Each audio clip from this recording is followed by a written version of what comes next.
Hey guys, welcome to Cooking with Jaclyn. I'm Jaclyn St James. Okay, before we start, well, it's Oscar night here in Fort Lauderdale, and this is Sunday. So I just got back from the awards, so I'm doing the videos tonight because unfortunately I have a prior engagement for tomorrow, so I'm not going to be able to get my videos done. But I'm going to walk you through peanut butter cookie recipe. Yes, love peanut butter cookies. History of the peanut butter cookie and why peanut butter cookies have fork marks. A lot of people don't know this. Peanut butter is a household favorite since the early 1900s, and the history of peanut butter cookies starts around the same time, with the first recipe made public around 1916. That feature is the fork hash marks, the one that kind of looks like this, impressed in the top of the cookie. The question is, though, why are they there? Here is what I'm talking about.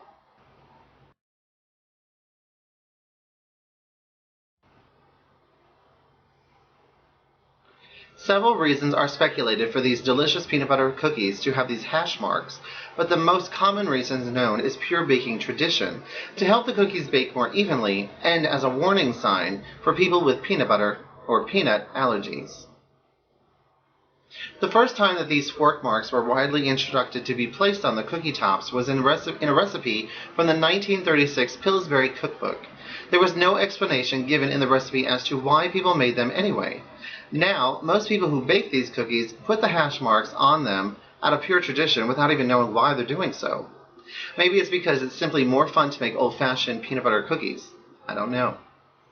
Putting the hash marks in the cookie dough balls actually flattens them for more even baking. When the cookies bake, they should come out soft with crispy edges where the hash marks have been formed. Most people agree that the best peanut butter cookies are the ones with a soft center and crispy edge. Although most people love these little desserts, those who are allergic to peanuts cannot eat them.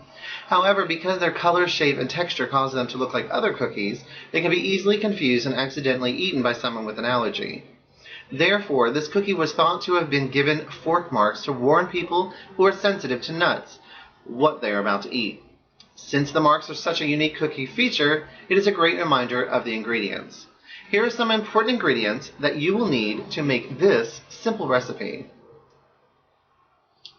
For the ingredients, you'll need 1/2 cup of sugar, 1/2 cup of packed brown sugar, 1/2 cup butter at room temperature, 1/2 cup of peanut butter, 1 egg, 1 1/4 cup flour, 3/4 teaspoon of baking soda, 1/2 teaspoon of baking powder, and 1/4 teaspoon of salt.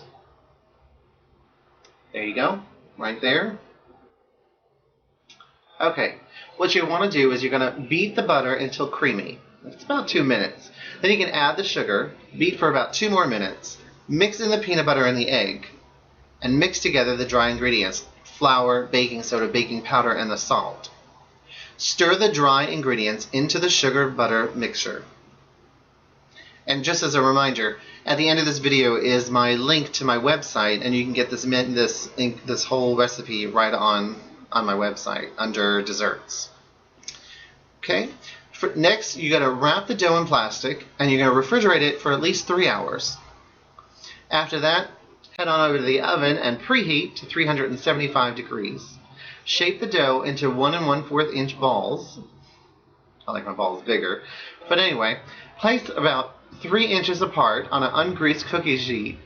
Flatten in a crisscross pattern with a fork. Bake until light brown, 9 to 10 minutes. Cool on a baking sheet for a minute and transfer to rack to cool completely. For chewier cookies, which I prefer, you can bake at 300 degrees Fahrenheit for 15 minutes. This recipe makes about 2 dozen cookies. After they have cooled, you too can enjoy a fabulous peanut buttery good treat. Thanks for watching Coffee Time with Jaclyn, and remember, bon appetit!